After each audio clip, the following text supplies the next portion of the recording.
It's a breakup call. Breakup call মানে? Station মনে হয় আমারে। ফোন ধর ফোন ধর ফোন ধর।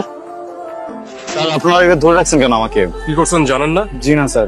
ওনার সাথে কি করছেন জানেন না? জি না স্যার, জানি না। আমাকে তো বলতে হবে আমি ক্রাইমটা কি করছি ওনার সাথে। কি করছি? টিস করছি নাকি ওনার টাকা পয়সা মেরে খাইছি? কি করছে বলতেছেন না কেন? স্যার ও আমাকে ছেড়ে দিছে স্যার, কোনো কারণ ছাড়া। এতটা বছরের সম্পর্কে কোনো কারণ ছাড়া আমার সাথে ব্রেকআপ করে ফেল। ব্রেকআপ? স্যার আমি তো কোনোদিন এমন কোনো সংবিধান দেখলাম না যেখানে একটা ছেলে একটা মেয়ের সাথে ব্রেকআপ করলে তাকে জেলে যেতে হবে। দুইটা মানুষের তো মিল নাই হতে পারে, দুইটা মানুষের তো আন্ডারস্ট্যান্ডিং নাই মিলতে পারে।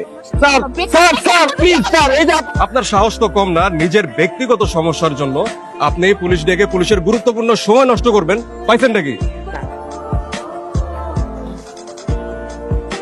হ্যালো, রাইসা কি অবস্থা, কেমন আছো? এই তো মেয়ের কণ্ঠ শুনলে তো মধুর সুরে কথা বলতে মন চায় তোর না? এই নাম্বার থেকে কেন ফোন দিবা তুমি আমাকে? আর একটা মানুষ যদি আমাকে ফোন দেয় আমি তাকে জিজ্ঞেস করবো না সে কেমন আছে? আমি তো বেয়াদব। আমার সাথে কথা বলতে কি সমস্যা তোর? ক্লিয়ারলি বলতেছি, তুই আজকের মধ্যে আমার সাথে সম্পর্কটা ঠিক করবি, ঠিক আছে? সবকিছু থেকে আমাকে আনব্লক করবে। আর যদি না করছিস আমি তোর সামনে অন্য ছেলে নিয়ে ঘুরবো। আমি আজকের মধ্যে অন্য একটা রিলেশনশিপে যাবো। খুবই ভালো করছো, রিলেশনশিপে যাস। তুমি আমাকে আর ফোন দিও। তুই তো মানুষ না, তুই জানোয়ার।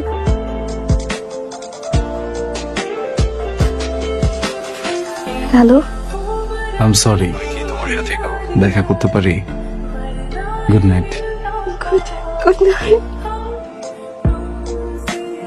তুমি কি ইম্পর্টেন্ট একটা কথা বলবা বলে ডাকলাম?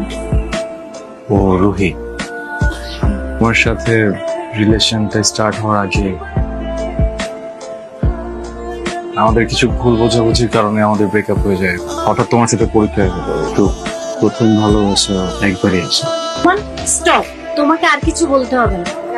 আমি বুঝতেছি তোমার কষ্ট।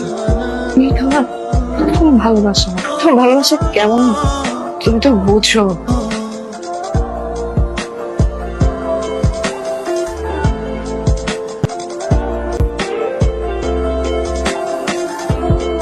কেন করলে এটা আমার সাথে?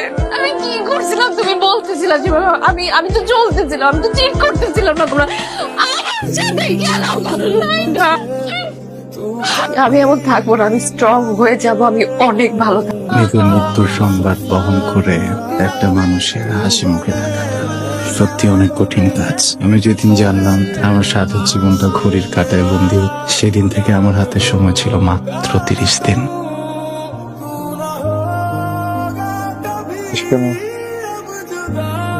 আমি যখন মরে যাব, থ্যাংক ইউ। কেন? তুমি সেদিন আমার সাথে রেস্টুরেন্টে না গেলে আমি সামিয়াকে দূরে সরাতে পারতাম না। তো কাজটা আপনি একদম ঠিক করেননি। শেষ সময় আপনার পাশে থাকাটা সামিয়াই ডিজার্ভ করে।